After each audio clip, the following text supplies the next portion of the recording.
श्राद्ध करने चाहिए। और श्राद्ध तो बेटा बहू ही कर सकते हैं, बेटी श्राद्ध करने के लिए नहीं आएगी।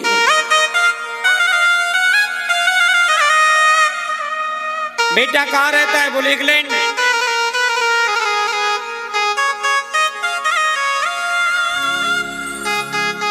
और रोटी कौन खिला रहा है, जल कौन दे रहा है, देख रेख कौन कर रहा है, दवा दिलवा के कौन ला रहा है? पड़ोसी।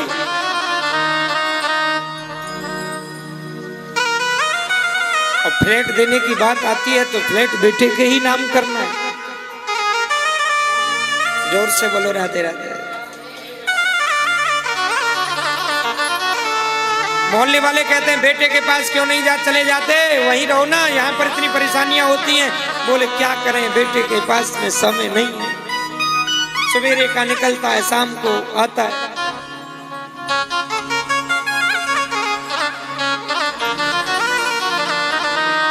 और जिस बेटे के पास में माँ बाप के लिए समय नहीं, उसके बाद में वो चाहे कितना श्राद्ध करे उसका कोई फल नहीं।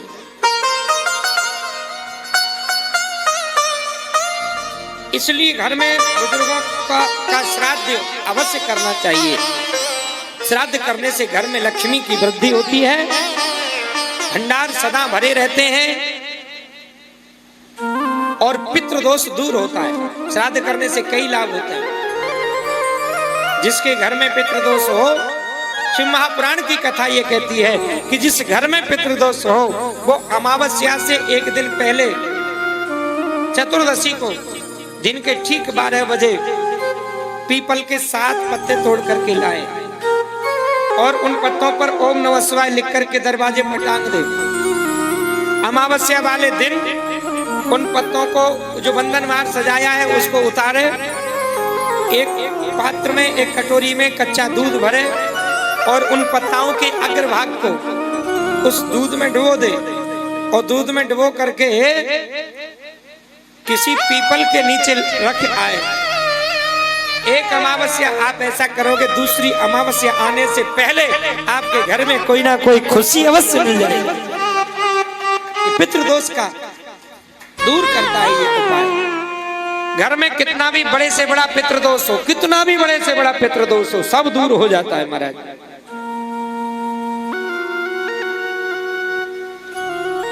और पितृदोष किस घर में होता है? जिस घर में पितरों का सम्मान नहीं होता। जिन पितरों की संपत्ति को हम स्वीकार कर रहे हैं, हम उपयोग में ला रहे हैं, हम भोग रहे हैं, उनके लिए भी तो स्थान दो। जोर से बोलो राधे राधे। कितने घर ऐसे हैं पितरों के लिए कोई थान नहीं, कभी गंगा स्नान तक नहीं जाते, कभी झूठे जल से भी पितरों को नहीं छिड़कते। क्या होगा? कोई श्राद्ध नहीं करते।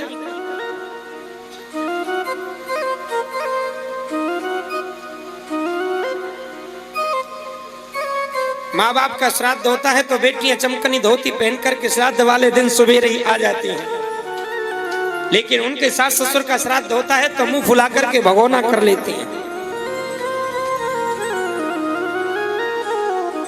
तुम अपने पितरों का श्राद्ध करो, तुम पर कृपा होगी, तुम्हारे वहां जाने से कोई लाभ नहीं होगा। इसलिए बेटियों को अपने घर का श्राद्ध करना चाहिए। बोलना पड़ेगा हर हर, और जोर से बोलना पड़ेगा हर हर महादेव। इसलिए भगवत प्रेमियों, श्राद्ध करना अति आवश्यक है। स्वयं राम ने भी श्राद्ध किया है दशरथ का, स्वयं कृष्ण ने भी श्राद्ध किए हैं पितामह भीष्म का। जितने भी तर्पण होते हैं उन तर्पणों में जब तक भीष्म तर्पण नहीं होता तब तक वह तर्पण पूर्ण नहीं होते हैं। इसलिए बुजुर्गों को समय समय पर याद करना चाहिए। हर अमावस्या को, हर दशमी को अथवा नित्य जाएं तो बहुत ही अच्छा है। उनके लिए स्नान कराने के लिए जरूर जाना चाहिए।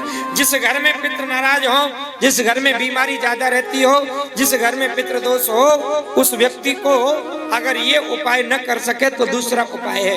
एक लोटा में जल भरे, उसमें कच्चा दूध डाले, थोड़े से चावल डाले, थोड़ा मीठा डाले, गंगा जल डाले और 5 चीजों को मिला करके अपने पितरों के नाम से थान अगर हो तो थानों को स्नान कराए, नहीं तो पीपल को स्नान करा करके आए।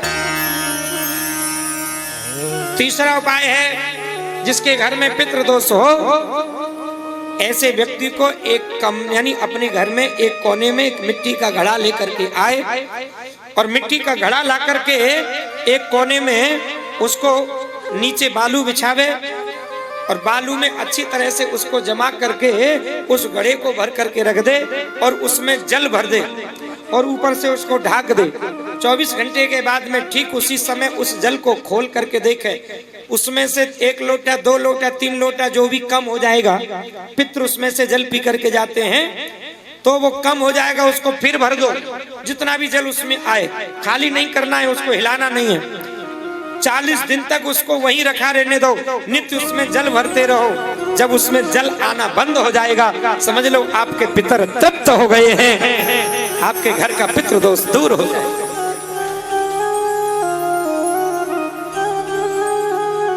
ये छोटे छोटे उपाय महाराज हमारे घर में कितना लाभ देते हैं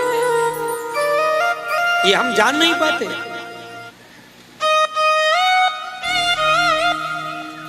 लेकिन करे कौन?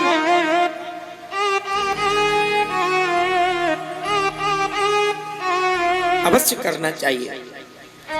और पितरों का सम्मान, अपने बुजुर्गों का सम्मान जीते जी नहीं मरने के बाद में भी किया जाता है।